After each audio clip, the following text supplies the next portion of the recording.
The Dark Origin of Vatican Wealth. Welcome back. In 2020, the Catholic Church revealed something astonishing. It owned over 177 million acres of land worldwide, making it, by far, the largest non-governmental landholder on Earth. More than 1.3 billion people identify as Catholic, but the Vatican, a city-state smaller than a single square mile, commands resources, art, gold, and influence rivaling empires. The Pope, a religious figure, is also technically a monarch. The Vatican Bank has been implicated in everything from financing wars to laundering mafia money. How did a religion born from a crucified carpenter in first-century Judea accumulate one of the greatest fortunes the world has ever seen? The answer lies in a story of faith, politics, ruthless strategy, and no small amount of shadowy deals. Go back to the 4th century, when Christianity transformed from a persecuted sect into the state religion of the Roman Empire. In 313 AD, Emperor Constantine issued the Edict of Milan, granting Christians freedom to practice openly. By 380 AD, Emperor Theodosius declared Christianity the empire's official religion. That single shift changed everything. Suddenly, the church wasn't just a spiritual institution, it became part of the political machine. Wealth began pouring in through donations, confiscated pagan temples, and imperial patronage. Bishops were no longer just holy men. They were landowners, administrators, and power brokers. By the Middle Ages, the Catholic Church was Europe's largest landholder. Kings and nobles, terrified of damnation, donated estates, castles, and villages to secure their place in heaven. A famous phrase summarized the logic: you can't take it with you, but you can send it ahead. The church became not only rich but untouchable, protected by the idea that criticizing or challenging it could mean eternal punishment. At one point, estimates suggest that by the year 1200, the church owned as much as one-third of the land in Western Europe. But land was just the beginning. The Vatican's true genius lay in creating financial systems centuries before Wall Street. Take indulgences, for example.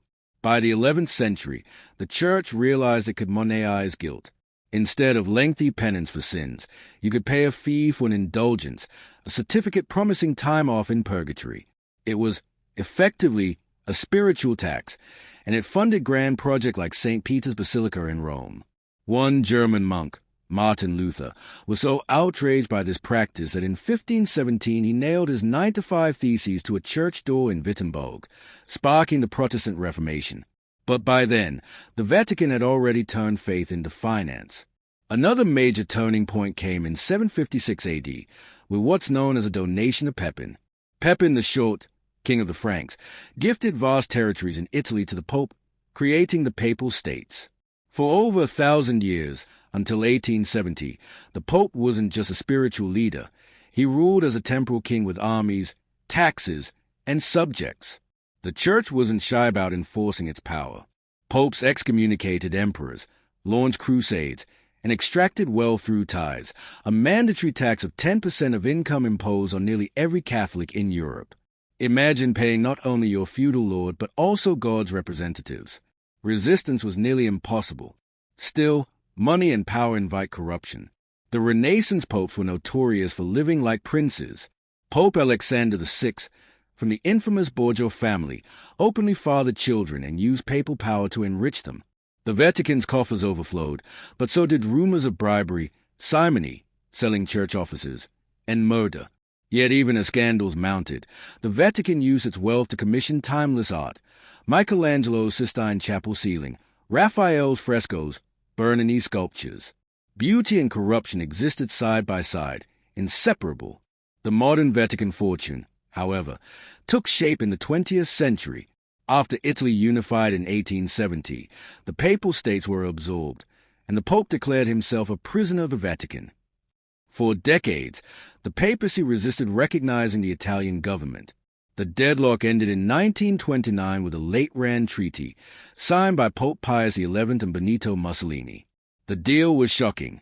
In exchange for the Pope recognizing Italy, Mussolini granted the Vatican $92 million, about $1.1 billion today, and guaranteed its sovereignty as an independent city-state. The Vatican invested this money shrewdly, buying stocks, real estate, and even shares in companies like Fiat. This was the seed capital of the modern Vatican Bank. But with financial empire came darker ties. During World War II, the Vatican maintained neutrality, officially. Unofficially, evidence suggests Vatican bank accounts helped launder Nazi gold stolen from Jews, much of it funneled through Swiss banks. After the war, the Vatican's financial arm became notorious for secrecy. By the 1970s, the Vatican Bank was entangled with organized crime. The collapse of Banco Ambrosiano in 1982, whose chairman was found hanging under Blackfriars Bridge in London in a suspected mafia hit, exposed murky dealings involving the Vatican. Millions vanished, and whispers of laundering drug money circulated. One pope, John Paul I, reportedly tried to reform Vatican finances. He was elected in 1978 but died mysteriously after just 33 days. Officially, it was a heart attack, but conspiracy theories linger that he was silenced for threatening to expose corruption within the Vatican Bank. His sudden death remains one of the great mysteries of modern Catholic history. Even so, the Vatican adapted. Under John Paul II, the Church expanded its global influence, particularly in Poland, where it supported the Solidarity movement that helped bring down communism. By wielding both money and moral authority, the Vatican played a quiet but pivotal role in reshaping geopolitics during the Cold War. Today, Vatican wealth is difficult to pin down. Some estimates suggest its assets, including art, real estate, and investments, may exceed $15 billion, though the true figure could be much higher. The Vatican Museum's art collection alone, Michelangelo's Pietà, Leonardo da Vinci's works, priceless manuscripts, would be worth tens of billions if ever sold, which it won't be. Then there's land. From lavish properties in London to vineyards in France, the Vatican's real estate portfolio spans continents.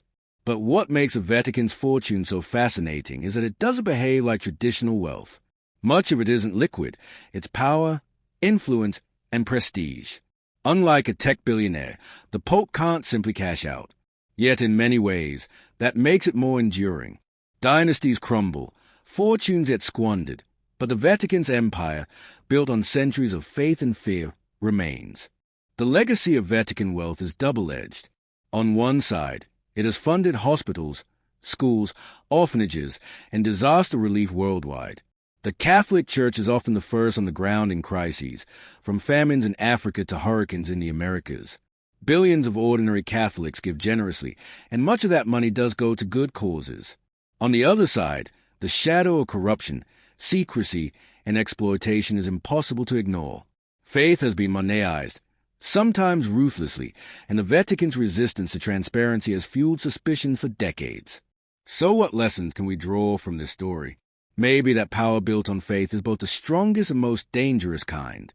The Vatican has survived empires, wars, reformations, revolutions, and scandals not because it was always right or just, but because it mastered the art of adaptation. At times, it cloaked ruthless financial strategy in the language of salvation. At other times, it genuinely lived up to its ideals of charity and compassion. The truth is both, and perhaps it always will be. The dark origin of Vatican wealth reminds us that institutions are never purely holy or purely corrupt. They are human. They reflect our contradictions, our longing for meaning and our hunger for power. And in the case of the Vatican, those two forces fuse into an empire unlike any other, one that continues to shape the world in ways both visible and hidden. If you enjoyed this story, leave $1 in the comments.